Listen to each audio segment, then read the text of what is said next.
ગઈકાલે અમદાવાદ શહેરના અસારવાના ભારતીય જનતા પાર્ટીના એક વોર્ડ પ્રમુખ જયેશ ભાવસાર અને એક એએસઆઈ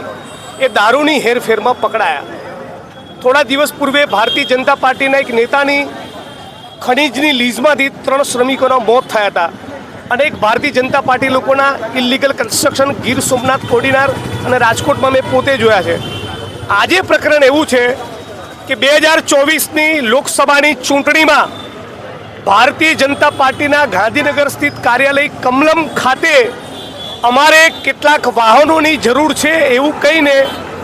ભાજપના બક્ષીપંચ મોરચા સાથે જોડાયેલા પ્રિન્સ મિસ્ત્રી નામના